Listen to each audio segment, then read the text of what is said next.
रंगमंच से मेरा भी एक छोटा मोटा रिश्ता रहा है। बहुत छोटी उम्र से ही न जाने क्यों रंगमंच से मैं बहुत ही आकर्षित रहा।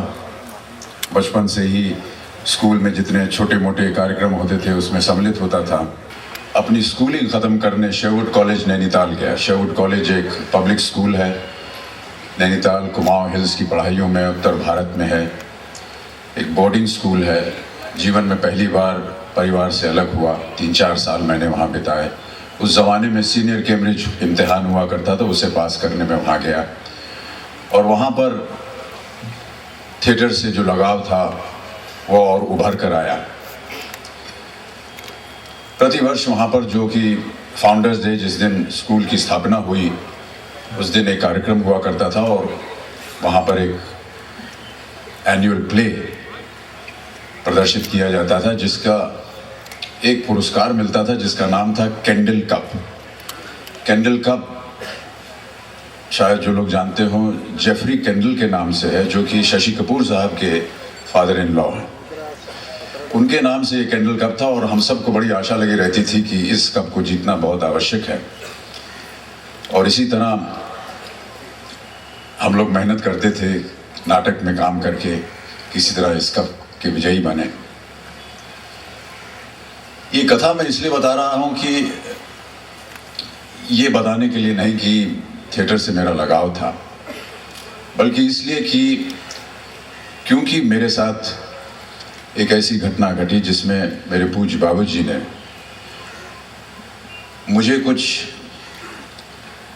ऐसी बातें सिखा गए उस दौरान, जिन्हें मैं आज तक अपने जीवन में उनको इस्तेमाल करता हूँ, उनसे प्रभावित होता हूँ। एक वर्ष जब मैंने स्कूल के इस एनुअल प्ले में काम किया तो मुझे बेस्ट एक्टर का अवार्ड मिला और मैं बहुत खुश हुआ।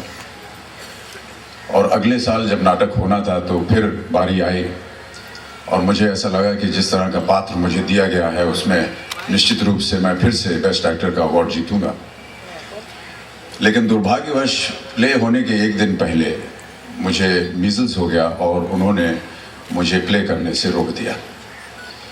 निराश होकर के मुझे उन्होंने अस्पताल में डाल दिया। अस्पताल हमारे स्कूल के प्रेमाइस के अंदर ही था। जहाँ नाटक हो रहा था उससे थोड़ी ही दूर पर था। पहाड़ों में काफ़ी शांति रहती है, तो जो कुछ भी थिएटर के अंदर चल रहा था वो सब सुनाई देता था। और ये सुन करके कि वहाँ नाटक हो रहा है और मैं यहाँ बीमार पड़ा हूँ और मेरी सारी उम्मीदें जो हैं वो टूट गई हैं, काफ़ी निराश लेटा हुआ था जब मेरे बाबूजी मुझसे अस्पताल मिलने आए। और जीवन के बहुत सी अच्छी सच्चाइयाँ उन्होंने मुझे उस दौरान बताई। पहली बात तो उन्होंने ये बताई कि मन का हो तो अच्छा, और यदि मन का ना हो तो ज़्यादा अच्छा। मुझे बड़ा आश्चर्य हुआ कि मन का हो तो अच्छा तो ठीक है, लेकिन ना हो तो ज़्यादा अच्छा कैसे हो सकता है। तो उन्होंने समझाया कि जो मन का नहीं होता है वो ईश्वर के मन का होता है, और ईश्वर जो है वो आपका कभी नुकसान या बुरा नहीं चाहेगा, इसलिए वो ज़्यादा अच्छा होता है।